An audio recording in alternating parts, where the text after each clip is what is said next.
Good morning, students. Welcome to NS classes. Let us start new chapter. Chapter number 11, surface areas and volume. Students, यहाँ पे हम 3 solid shapes के बारे में जानकारी लेंगे. सबसे पहली जो शेप है that is right circular cone, second sphere और थर्ड है हमारे पास हेमिस्फीयर. ठीक है, इन 3 शेप्स को ही लेके आपके जो एनसीईआरटी में क्वेश्चंस हैं.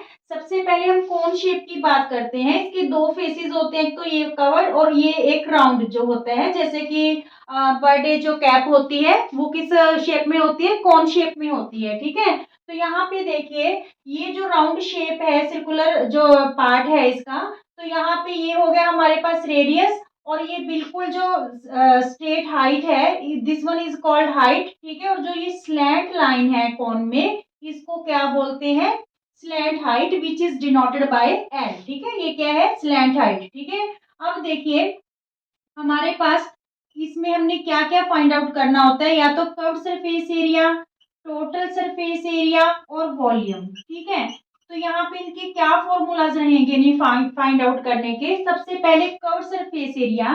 अगर हम कर्व सरफेस एरिया की बात कर रहे हैं तो मींस ये ब्लू वाला जो पार्ट है, ठीक है, यहाँ से लेके यहाँ तक ये वाला पार्ट. ठीक है, तो इसका हमने एरिया पता करना है, तो ये एरिया हमारे पास होगा पाई आर एल. ठीक है, अच्छा यहाँ पे जो पाई है उसकी वैल्यू हमने 22/7 यूज करनी होती है. पर अगर उसने स्पेशली क्वेश्चन में हमें दे दिया कि पाई की वैल्यू 3.14 यूज करो, तो ये ही वैल्यू यूज करनी है. फिर वहां पे हम 22/7 यूज नहीं करेंगे. अगर ये वैल्यू गिवन नहीं है उसी केस में हम पाई की वैल्यू क्या यूज करेंगे, 22/7. ठीक है, चलिए यहाँ पे कर्व सरफेस की बात होगी, इसका एरिया क्या है, पाई आर एल. अगर हम टोटल सरफेस एरिया की बात करें तो जो ये सर्कुलर फेस है, ये इसका एरिया भी क्या हो जाएगा, ऐड हो जाएगा.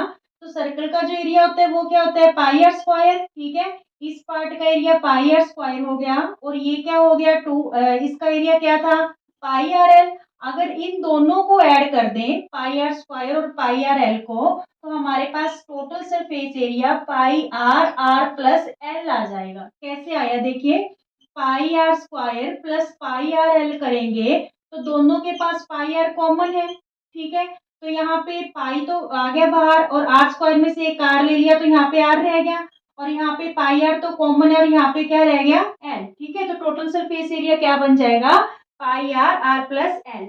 और कोन का जो वॉल्यूम होता है वो होता है 1/3 पाई आर स्क्वायर एच. ठीक है, ये आपको ध्यान में रखना है. ये स्लैंट हाइट है.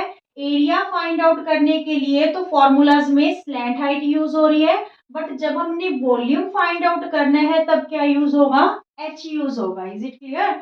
अब देखिए कई बार क्वेश्चन में क्या होता है कि आपको हाइट गिवन है बट एरिया निकालने के लिए हमें क्या चाहिए, स्लैंट हाइट चाहिए, या फिर स्लैंट हाइट गिवन है पर वॉल्यूम निकालने के लिए हमें क्या चाहिए, हाइट चाहिए.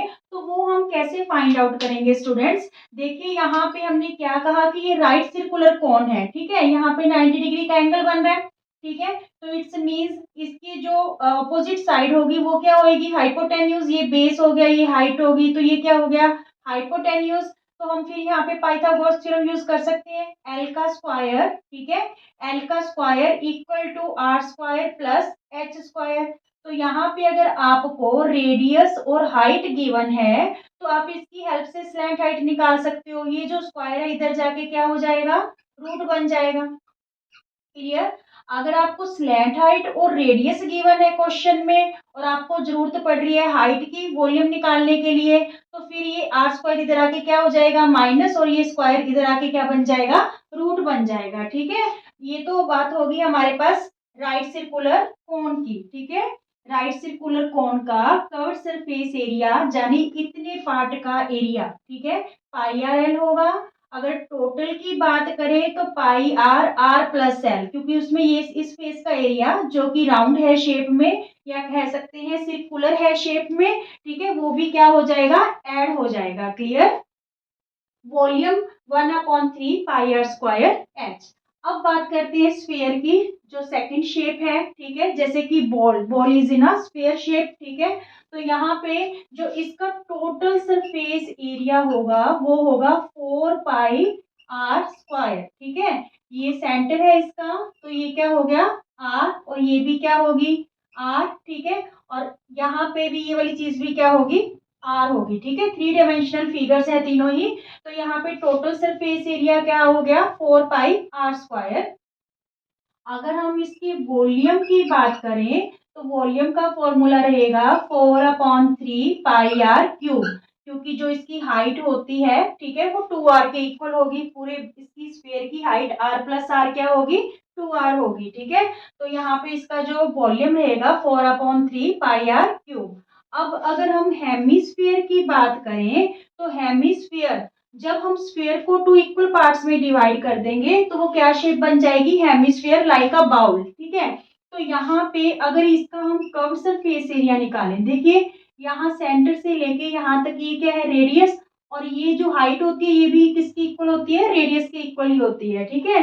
तो कर्व सरफेस एरिया मीन्स ये ब्लू पार्ट का सिर्फ, ठीक है। तो ये रहेगा हमारे पास 2πr²।